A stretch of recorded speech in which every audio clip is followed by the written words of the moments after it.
നമസ്കാരം. ഞാനിപ്പോൾ ഒന്ന് ചരക്ക മസാലക്കറി പുളിയിടുണ്ട് തീയലെന്നും പറയാം. ഇതെങ്ങനെ മുറിക്കണം, അപ്പോഴാണ് ടേസ്റ്റ്.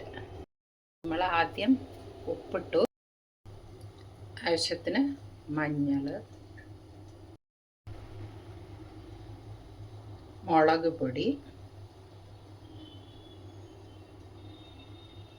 2 വിസിൽ വരുമ്പോൾ എടുക്കാം. കടായിൽ എണ്ണ ഒഴിച്ചിട്ട് നമ്മൾ കുറച്ച് ഉലുവ ആവുന്ന സമയത്ത്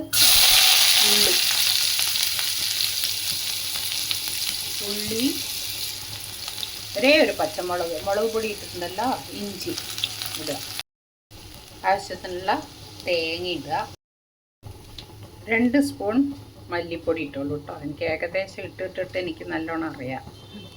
2 സ്പൂൺ ഇട്ടോളൂ.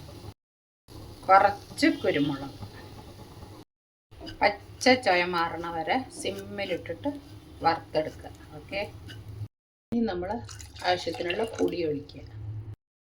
നമ്മൾ അരച്ചത് ചേർക്കുക. കറിവേപ്പിലയും.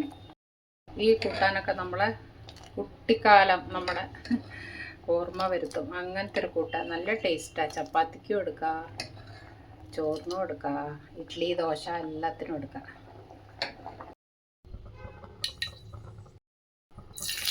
എണ്ണ ഒഴിച്ച് കടുകിട്ട്, കടുക്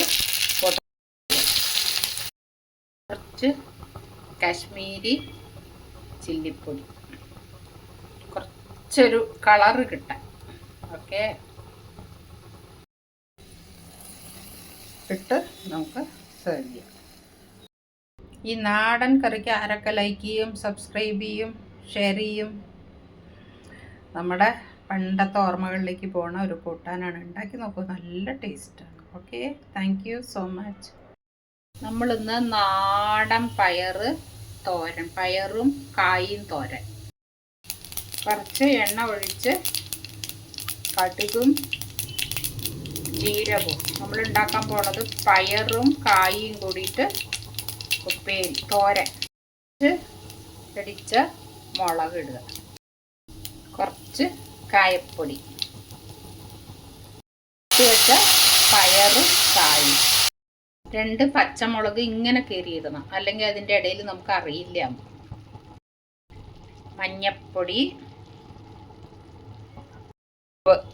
ആവശ്യമുള്ള ഉപ്പ് ഇട്ട് വെള്ളം ഒഴിച്ച് അടച്ച് വയ്ക്കാം. ആവശ്യമുള്ള വേവിനുള്ള വെള്ളം എന്നിട്ട് അടച്ച് വയ്ക്കാം. തേങ്ങ ഇട്ടിട്ട് വാങ്ങാം, കറിവേപ്പിലയും ഇട്ടിട്ട് വാങ്ങണം.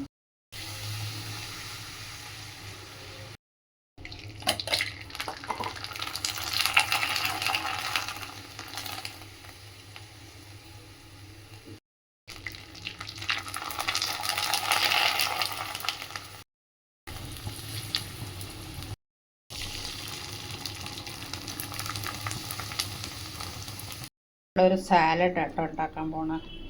കുക്കുംബർ, ഉള്ളി, പച്ചമുളക്, തക്കാളി ഒക്കെ കൂടിയിട്ട് ഉപ്പിട്ടിട്ട് നല്ലോണം നമ്മൾ കൈ കൊണ്ട് നല്ലോണം ഇടണം.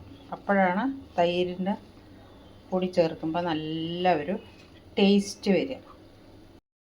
ആവശ്യത്തിനുള്ള കട്ട തൈരും ഒഴിച്ചിട്ട് യോജിപ്പിക്കുക.